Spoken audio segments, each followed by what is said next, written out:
তোমাদের মাঝে আমি আবার উপস্থিত হয়েছি ট্যাক্সেশন ইন বাংলাদেশ নিয়ে। এবং এইখানে আমরা গত অধ্যায়ে যে বিষয়টা নিয়ে আলোচনা করতেছিলাম অন্যান্য উৎস খাতে আয়, সেটা নিয়ে আমরা আজকে অঙ্ক করব। তো অন্যান্য উৎস খাতে আয়টা অঙ্ক করার সময় আমি ছকটা লেখার সময় অনেকগুলো বিষয় আমি ধারণা উল্লেখ করে দিয়েছিলাম যে কোন কোন বিষয়গুলো আমরা আসলে অন্যান্য উৎস খাতে আয় হিসাবে গণ্য করি। তা আমি বলছিলাম যে ছয়টা আয় আছে, ওই ছয়টা আয় বাদ দিয়ে যে বাকিগুলো বাকি যে আয়গুলো থাকবে সেগুলোকে আমরা অন্যান্য উৎস খাতে আয় হিসেবে গণ্য করি। তা আমরা বলছিলাম বেতন, বেতন খাতে আয়, সিকিউরিটি খাতে আয়, গৃহ সম্পত্তি খাতে আয়, মুনাফা খাতে আয়, কৃষি খাতে আয় বা ব্যবসা পেশা খাতে আয়, মূলধন খাতে আয়। এই আয়গুলো বাদ দিয়ে ব্যবসায় আর যে যে আয়গুলো করে সেই সব আয়গুলোকে আমরা বলি হলো অন্যান্য উৎস খাতে আয়। এখন এই অন্যান্য উৎস খাতে আয় ধরতে গেলে এইখানে খুব গুরুত্বপূর্ণ একটা বিষয় নিয়ে আমি আলোচনা করেছিলাম, সেটা হলো মোটাঙ্কিতকরণ নিয়ে আমি আলোচনা করেছিলাম। মোটাঙ্কিতকরণ কি? অর্থাৎ সরকার একটা পরিমাণ অংশ অর্জন করবে এবং সেইটাকে কি পূর্ণ অংশ, অর্থাৎ পূর্ণ অংশ বলতে বোঝাচ্ছি হলো 100% অংশে টাকা আনার জন্য আমাকে কি করতে হবে। যেমন যদি বলা হয় যে 10% মোটাঙ্কিত, কথাটার মানে কি? কথাটার মানে হলো 100% থেকে 10% বাদ দিলে থাকে হলো 90, দেন 90 দিয়ে ভাগ এবং 100 দিয়ে গুণ, তার মানে আমি টোটাল পূর্ণ অংশ অর্থাৎ 100% টাকাটা পেয়ে যাব। আবার বইয়ের মধ্যে দেখা যাচ্ছে যে 9/10 থাকে, তাহলে অনেকে বলছেন স্যার 10/9 কথাটার মানে কি? এটা মানেই হলো স্যার এটা 90/100, অর্থাৎ মোটাঙ্কিত করে রাখে। সেই মোটাঙ্কিত কাজটাকে আমার পূর্ণ অংশে টাকাটা আনতে হবে। এখন আমাদের খুব গুরুত্বপূর্ণ বিষয়টা হলো কোন কোন বিষয়গুলো আমাদের অ্যাকচুয়ালি মোটাঙ্কিত করতে হয় সেই জিনিসটা আমাদের জানানো খুব গুরুত্বপূর্ণ। কোন কোন বিষয়গুলো মোটাঙ্কিত করতে হয় তা আমি গত ক্লাসে এটা নিয়ে আলোচনা করেছিলাম। বলছিলাম পাবলিক লিমিটেড কোম্পানির লভ্যাংশ থাকলে সেটাকে আমাদের মোটাঙ্কিত করতে হয়, 9 দিয়ে ভাগ দিতে হয় এবং 10 দিয়ে গুণ করতে হয়। এবং এটা বলেছিলাম যে এটা অকরধার্য হবে সম্পূর্ণ 25,000 টাকা পর্যন্ত আমাদের অকরধার্য হবে। তারপরে আমরা বলছিলাম ইউনাইটেড ফান্ড অথবা মিউচুয়াল ফান্ডের লভ্যাংশ যদি হয় সেটাকে আমাদের মোটাঙ্কিত করতে হয় সেম ভাবে 9 দিয়ে ভাগ এবং 10 দিয়ে গুণ দিতে হয় এবং এটাও সেম 25,000 টাকা পর্যন্ত অকরধার্য। এরকম আরো কিছু বিষয় আছে মোটাঙ্কিত করতে হয়।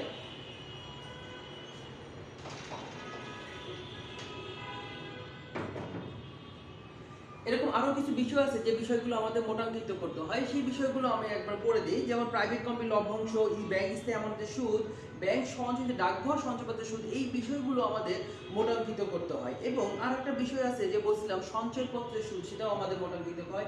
এবং বিবাহ বা জন্মদিন বার্ষিকী থেকে যদি কোনো টাকার পরিমাণ আসে এটা আমাদের সম্পূর্ণ অকরধার্য, এখানে কোনো প্রকার টাকা আমাদের করধার্যের মধ্যে আসে না বা আয় হিসাবে আমরা গণ্য করি না। তো এই এই বিষয়গুলো নিয়ে আমরা এখন অঙ্ক করবো। আসলে আমি যখন ছকটা লিখেছিলাম ছকটা অনেক দীর্ঘ বা অনেক বড় হয়েছিল, কিন্তু অঙ্ক করতে গেলে দেখা যায় যে অন্যান্য উৎস খাতে আয় বিষয়গুলো সাধারণত বি পার্টে আসে, এটা সাধারণত কখনো সি পার্টে আসে না।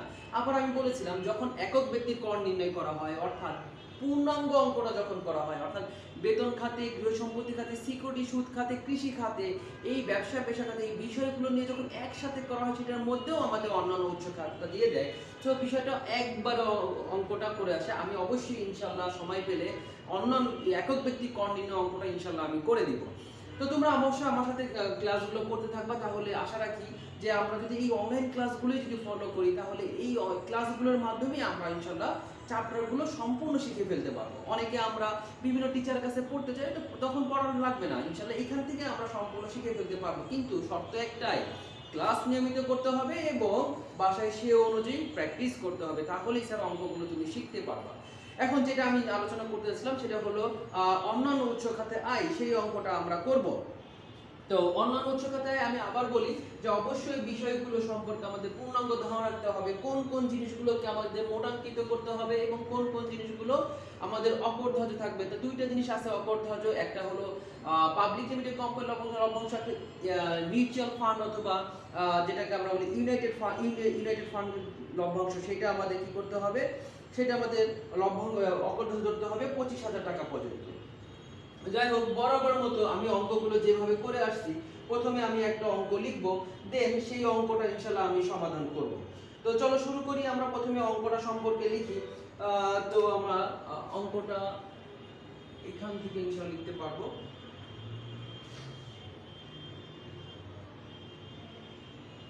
নিম্ন লিখিত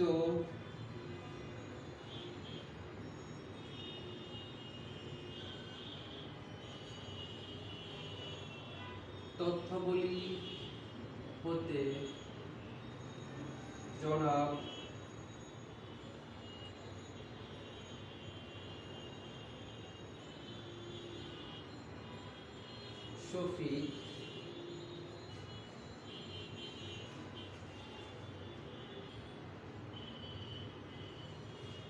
শফিক এর 2016-2017 আয় বর্ষের তথ্য সমূহ নিম্ন।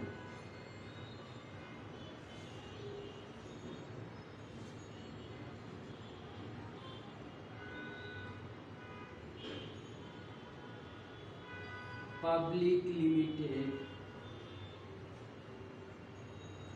কোম্পানি এর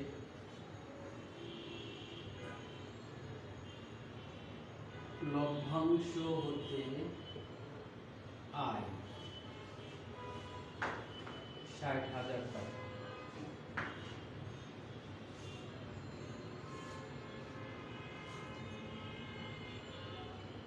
ব্যাংক জমার সুদ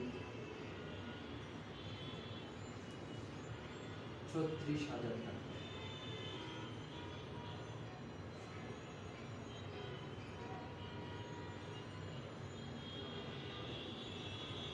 প্রাইভেট কোম্পানি এর লভ্যাংশ প্রাপ্তি এটাও 36,000 টাকা।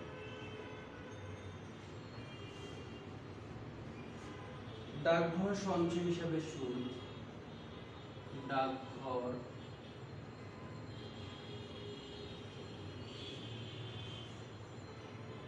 সঞ্চয় হিসাবে সুদ 11,500 টাকা। প্রাইজ বন্ডের পুরস্কার প্রাপ্তি, প্রাইজ বন্ডের পুরস্কার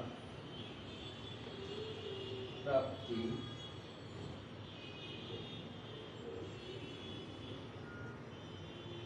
20,000 টাকা।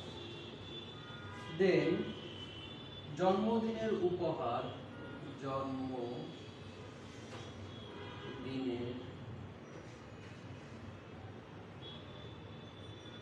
উপহার প্রাপ্তি 10,000 টাকা। দেন বনজ কাঠ বিক্রয় হতে আয়, বনজ কাঠ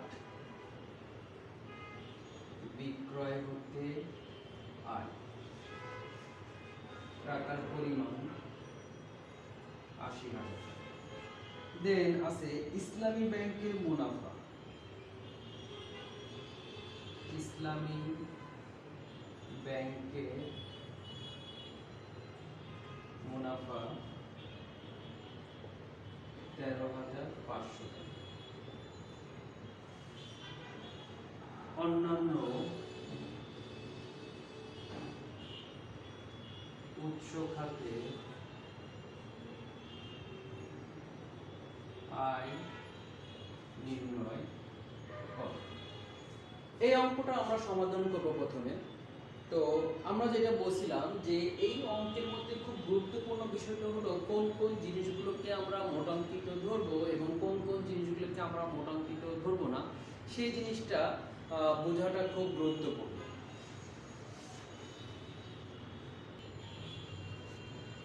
এখন আমরা এই অঙ্কটা করব। তো আমরা জানি যে এটা আমরা কিভাবে ঘরটা কাটি। তো প্রথমে আমরা লিখে নেই করদাতা জনাব শফিক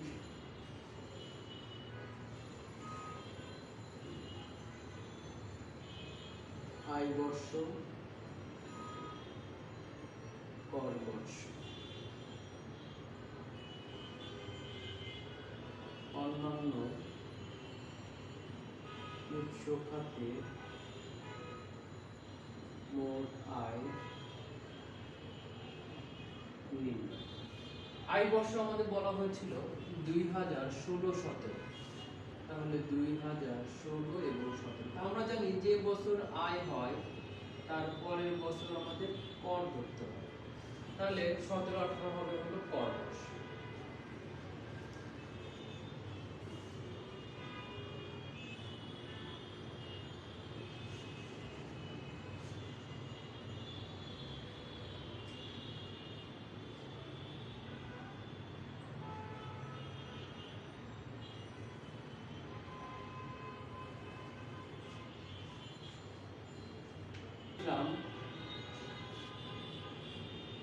আয়ের খাত ও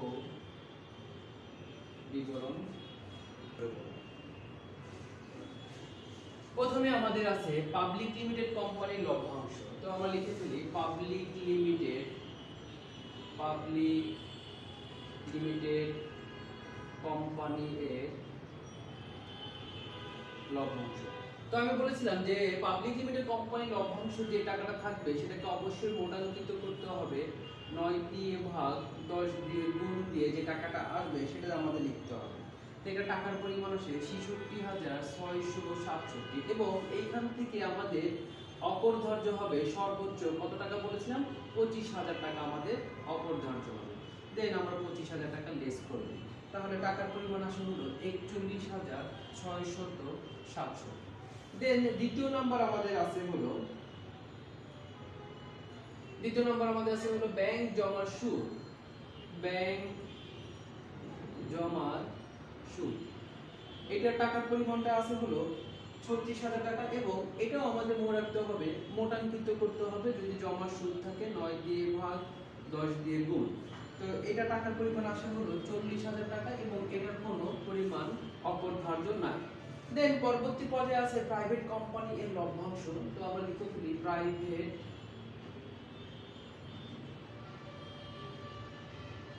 কোম্পানি এর লভ্যাংশ।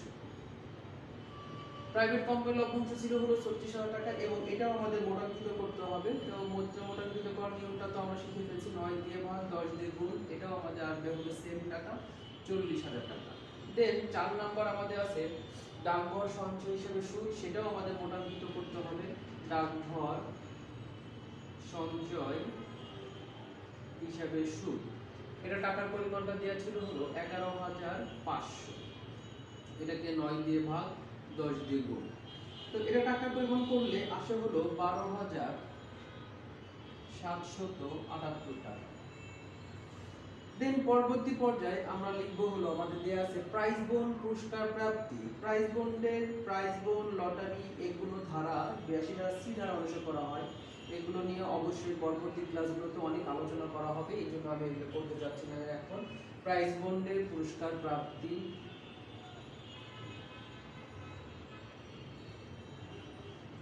এটা টাকার পরিমাণ আছে হলো 20,000, এটা কোনো প্রকার মোটাঙ্কিত করার প্রয়োজন হয় না। দেন পরবর্তী পর্যায়ে আছে হলো জন্মদিনের উপহার। আমি বলেছিলাম একটু আগে জন্মদিন অথবা বিবাহ বার্ষিক থেকে যদি কোনো উপহার হয় সেটা আমাদের সম্পূর্ণ অকরধার্য হয়।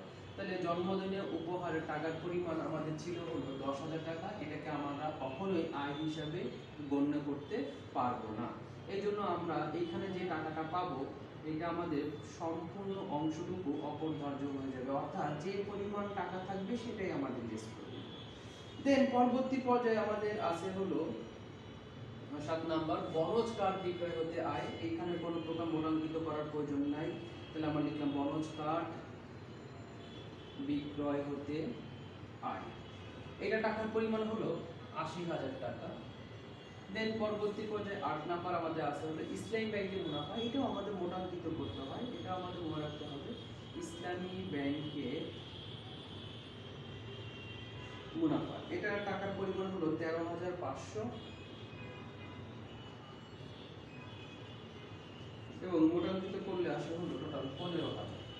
দেন সবগুলো টাকার পরিমাণ যোগ করলে আসে হলো 2,51,667 টাকা। এটা হলো আমাদের মোট আয়।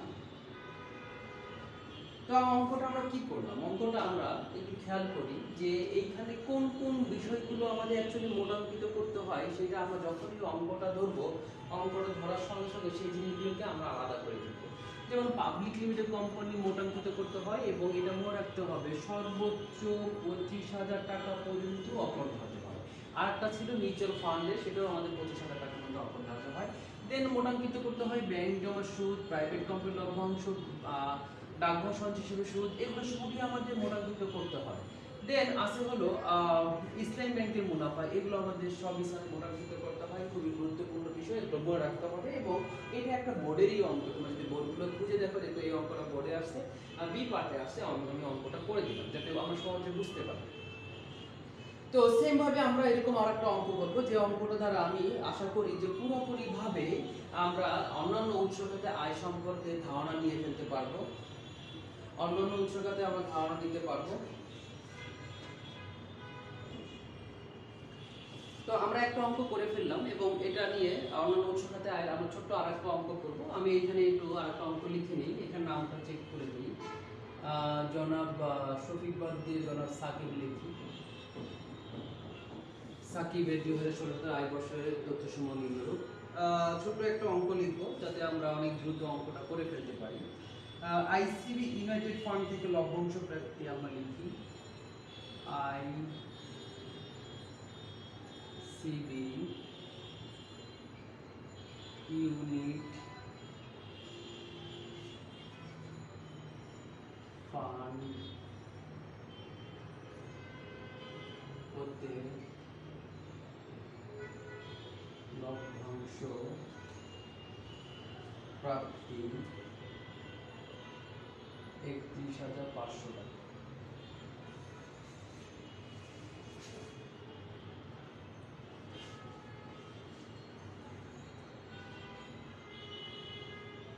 দেন 5 বছর মেয়াদি সঞ্চয়পত্রের সুদ, সঞ্চয়পত্রের সুদ 49,400 টাকা। দেন আমরা লিখি ডাকঘর সঞ্চয় হিসেবে সুদ, ডাকঘর সঞ্চয় হিসাবে সুদ 1,800 টাকা। দেন আমরা বলতে পারি ডিপিএস ভাঙিয়ে প্রাপ্ত সুদ, ডিপিএস ভাঙিয়ে প্রাপ্ত সুদ টাকার পরিমাণ 45,000 টাকা।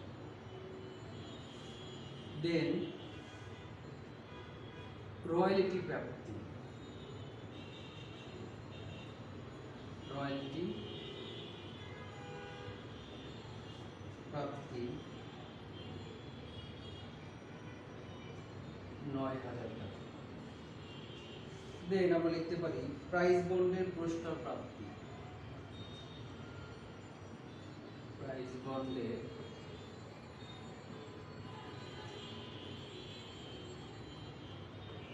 পুরস্কার প্রাপ্তি 20,000 টাকা। তিনি বছরে 10,000 টাকা একটি ফ্ল্যাট ক্রয় করেন, এটা আমরা একটু অতিরিক্ত কথা লিখি। তিনি বছরে 10 লক্ষ টাকায় ফ্ল্যাট ক্রয় করেন।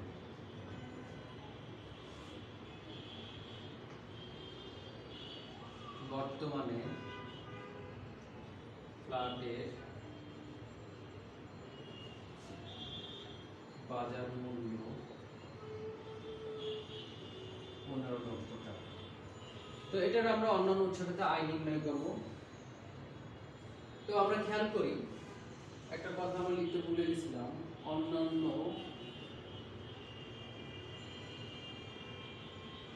উৎস খাতে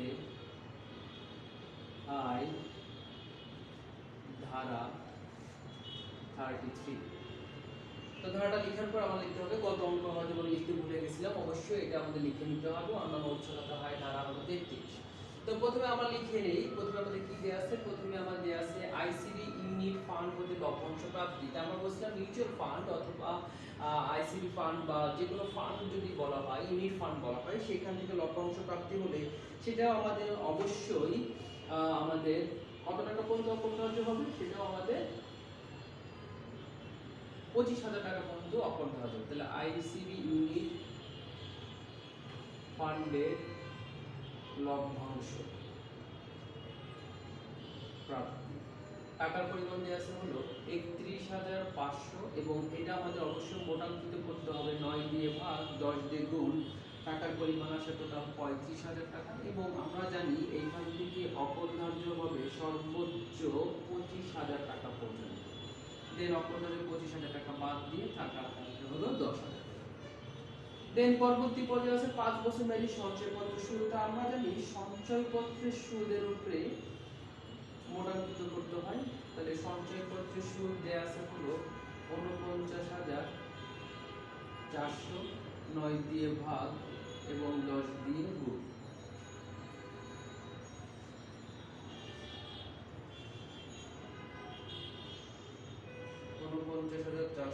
ভাগ 9 ইন্টু 10 টাকা পরিমাণ আসে 54,899। দেন পরবর্তী পর্যায়ে আমাদের আছে ডাকঘর সঞ্চয় হিসেবে সুদ। ডাকঘর সঞ্চয় হিসাবে সুদ, এটা টাকার পরিমাণ দেওয়া আছে হলো 1800 টাকা, 9 দিয়ে ভাগ 10 দিয়ে গুণ এবং এটা টাকার পরিমাণ আসে মাত্র 2000 টাকা। দেন পরবর্তী পর্যায়ে 4 নাম্বার আছে হলো ডিপিএস ভাঙে প্রাপ্ত সুদ। ডিপিএস হতে প্রাপ্ত সুদ, এটা টাকার পরিমাণ দিয়েছিল হলো 4,500 এবং এটাকে আমাদের সেম ভাবে মোটাঙ্কিত করতে হবে। এটা টাকার পরিমাণ আসে হলো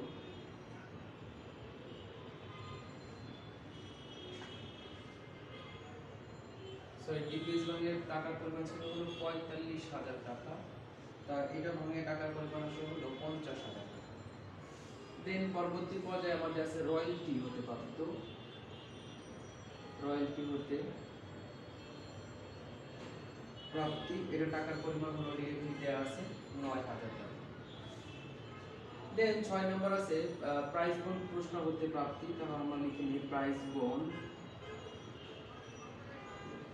পুরস্কার হতে প্রাপ্তি, টাকার পরিমাণ হলো 20,000 টাকা। দেন পরবর্তী পর্যায়ে আমাদের আছে তিনি বছরে 10 লক্ষ টাকায় ফ্ল্যাট ক্রয় করেন, বর্তমানে ফ্ল্যাটের বাজার মূল্য 15 লক্ষ টাকা। তাহলে এইখান থেকে তার আয় হচ্ছে কত বা কত টাকা আয় হিসাবে ধরা নেওয়া যেতে পারে, এটাকে আমরা বলতে পারি অব্যখ্যাত আয়। টাকার পরিমাণ 15 লক্ষ হতে 10 লক্ষ টাকা বাদ দেওয়ার পরে যেটা থাকে সেটা হয়, তাহলে টাকার পরিমাণ যদি হলো 5 লক্ষ। দেন এই সবগুলো টাকার পরিমাণ যোগ করে যেটা হবে সেটাই হয় হলো আমাদের মোট আয়। টাকার পরিমাণটা আমি একটু বের করে নিয়ে কত আসে, 54,889 যোগ 10,000 যোগ 52,000 যোগ 9,000 যোগ 20,000 যোগ 5 লক্ষ। তাহলে টাকা পরিমাণ আসে হলো 6,45,889। খুবই সহজ অঙ্ক। তোমরা যদি এইভাবে বাকি অঙ্কগুলো দেখো তাহলে দেখবে কি সবগুলো অঙ্কই একই টাইপের। এখন এই অঙ্কগুলো যদি তোমরা বাসায় এইভাবে যদি প্র্যাকটিস করতে থাকো তাহলে আশা করা যায় যে অবশ্যই তোমরা অঙ্কগুলো সম্পর্কে ভালো ধারণা পাবে এবং পরীক্ষা হলে ইনশাআল্লাহ এই অঙ্কগুলো সঠিকভাবে অ্যান্সার করতে পারবে। তো আমরা অঙ্কটা কি আলোচনা করলাম, অঙ্কটা কি করলাম, এই যে আমরা জানি যে ইউনিট ফান্ড হতে লভ্যাংশ প্রাপ্তি লেখার জন্য তা আমরা জানি পাবলিক লিমিটেড কোম্পানির লভ্যাংশ এবং ইউনিট ফান্ডের লভ্যাংশ যে টাকাটা বের হবে সেটাকে মোটাঙ্কিত করার পরে অবশ্যই 25,000 টাকা সর্বোচ্চ আমাদের অপরিহার্য বাদ দিতে হবে। তারপরে আমরা দেখি যে 5 বছর মেয়াদী সঞ্চয়পত্রের সুদ। স্যার 5 বছর মেয়াদী সঞ্চয়পত্রের সুদ যদি হয় বা সঞ্চয়পত্রের সুদ যদি হয়, এই সঞ্চয়পত্রের সুদের উপরে আগে করকর্তন ধরা হতো হলো 5%। কিন্তু কোনো কোনো বইয়ে দেখা আছে যে এই করকর্তনের পরিমাণটা 5%ই দেয়া আছে, কিন্তু এটা অ্যাকচুয়ালি 5% হবে না। বর্তমানে এটাকে 10%-এ উন্নীত করা হয়েছে। এই জন্য স্যার আমি এটা 10%-এ করে দিয়েছি। তো এটা আমাদের অবশ্যই 10% দিয়ে করতে হবে, 10% দিয়ে মূল্যায়িত করতে হবে সঞ্চয়পত্র সুদকে। তারপরে আমাদের দেয়া আছে ডাকঘর সঞ্চয়পত্র সুদ। এটা আমাদের আগে থেকে 10% ছিল, তাহলে 9 দিয়ে ভাগ 10 দিয়ে গুণ করতে হবে। এবার ডিপিএস ভাঙিয়ে প্রাপ্ত সুদ, ডিপিএস ভাঙিয়ে প্রাপ্ত সুদ এটা আমাদের মূল্যায়িত করতে হবে, 9 দিয়ে ভাগ 10 দিয়ে গুণ করতে হবে। তারপরে রয়্যালটি হতে প্রাপ্তি। রয়্যালটি কি? রয়্যালটি হলো যদি কোনো সম্পত্তি হতে নিজের জীবন দশায় বা আমাদের পরবর্তী প্রজন্ম যদি সেটার ফলটা ভোগ করতে থাকে প্রতিনিয়ত, সেটাকে আমরা রয়্যালটি বলতে পারি। যেমন একটা বিল্ডিং যদি হতে পারে, বিল্ডিং আমি নিজে ভোগ করার পরে পরবর্তী পর্যায়ে আমার বাড়িটা আমার পরবর্তী প্রজন্ম ভোগ করতে পারে। এরকম যদি কোনো সম্পত্তি থাকে, সেই সম্পত্তিতে হতে যদি কোনো টাকার পরিমাণ প্রতিনিয়ত পাওয়া যায়, সেটাকে আমরা রয়্যালটি বলি। সেই রয়্যালটি হতে প্রাপ্তিটাও আমাদের এখানে আসবে। সেই টাকার পরিমাণটা আমরা নিতে পারি কত? 9,000 টাকা দিয়ে আছে। এইবার আসো প্রাইজ বন্ডের প্রশ্ন হতো প্রাপ্তি। তা আমরা বলছিলাম লটারি হতে প্রাপ্তি, প্রাইজ বন্ডের প্রশ্ন হতে প্রাপ্তি, জুয়া খোলা হতে প্রাপ্তি। এরকম যে প্রাপ্তিগুলো আছে সেগুলোকে সি ধারা অনুসারে ধরা হয়। আগে পূর্বে এইগুলোকে আয় হিসাবে গণ্য করা হতো না, এই জন্য পুরোটাকেই অপরিহার্য হিসাবে বাদ দেওয়া হতো। কিন্তু বর্তমানে এটাকে সরকার আয় হিসাবে গণ্য করে পুরোটাই আমাদের আয় হিসাবে দেখানো হচ্ছে। এটা মাথায় রাখতে হবে। কোনো কোনো বই যদি সম্পূর্ণ অপরিহার্য বলে দেয়, তার মানে স্যার অবশ্যই সেটা ভুল আছে। মনে রাখতে হবে বর্তমানে এটাকে আয় হিসাবে গণ্য করা হয়। দেন পরবর্তী পর্যায়ে এই যে খুব গুরুত্বপূর্ণ একটা লাইন দিয়েছে, তিনি বছরে 10 লক্ষ টাকা একটি ফ্ল্যাট ক্রয় করেন। তাই তিনি একটা ফ্ল্যাট যখন ক্রয় করছে 10 লক্ষ টাকা দিয়ে, পরবর্তী পর্যায়ে দেখা যাচ্ছে এই ফ্ল্যাটটা যদি তিনি বাজার মূল্য নির্ধারণ করেন, তাহলে বাজার মূল্য ধরা হচ্ছে হলো 15 লক্ষ টাকা। তাহলে এই দুইয়ের মধ্যে যে পার্থক্য, সেটাকে বলা হয় অব্যাখ্যাত আয়, সেটা আমরা পাচ্ছি হলো 5 লক্ষ। এই সবগুলো টাকার পরিমাণ যোগ করলে তার অন্যান্য উৎস খাতে আয় হচ্ছে কত? 6,45,890। আর এইগুলো তো আমরা জানি, করদাতা হিসেবে লিখবো হলো জনাব সাকিব, আয় বর্ষ লিখবো 2016-17, কর বর্ষ লিখবো 2017-18। এগুলো তো আমি আগেই জানি, এগুলো বলে দিয়েছি, আশা করি এগুলো আর বলা লাগবে না। পরবর্তী পর্যায়ে আমরা এখন এটা নিয়ে যে কথাটা বলতে চাচ্ছিলাম, বারবারই এক কথা বলি যে তোমরা অবশ্যই নিজে এই ক্লাসগুলো ফলো করবে এবং তোমাদের যারা ফ্রেন্ড আছে যারা আসলে ক্লাসগুলো সম্পর্কে এখনো পর্যন্ত অবগত নয়, তাদের অবশ্যই জানিয়ে দিবা এবং তোমরা তোমার ফ্রেন্ডদেরকেও শেয়ার দিবা যে স্যার এই অক্লান্ত পরিশ্রম করে ক্লাসগুলো নিচ্ছেন, অবশ্যই তোমরাও দেখো। তা এটা শুধু আমার ক্লাস না, আমাদের কলেজের যে স্যারগুলো প্রতিনিয়ত অক্লান্ত পরিশ্রম করে এই ক্লাসগুলো নিচ্ছেন, তারা অবশ্যই তোমরা যদি ক্লাসগুলো না দেখো তাহলে আসলে এই ক্লাসের মূল্যায়নটা কিন্তু হয় না।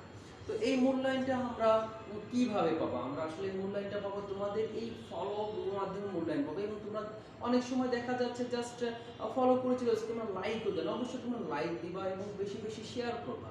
তোমরা শেয়ার করলেই কিন্তু আসলে আমরা আরো বেশি অনুপ্রাণিত হয়ে আমরা আরো বেশি ভালোভাবে ক্লাস নিয়ে অনুপ্রেরণা পাবো। এবং তোমরা অবশ্যই, বারবারই বলি, তোমরা যখন ঘর থেকে বের হবা অবশ্যই স্বাস্থ্যবিধি মেনে বের হবা। এবং তোমরা অবশ্যই এই বর্তমান প্রজন্মে একটা জিনিস আমি পার্সোনালি দেখি, যেটা হলো যে বর্তমান ছাত্রছাত্রীরা তাদের গুরুজনের প্রতি ভক্তিটা শ্রদ্ধাটা ক্রমশই কমে আসতেছে। অবশ্যই তোমরা তোমাদের বড়দের প্রতি শ্রদ্ধা ভালোবাসা অবশ্যই দেখাতে হবে এবং তোমাদের ছোট যারা আছে তাদেরকে অবশ্যই স্নেহ করতে হবে। তো আশা রাখি ভালো থাকবা, সুস্থ থাকবা, সবাই আমার জন্য দোয়া করবা। আসসালামু আলাইকুম।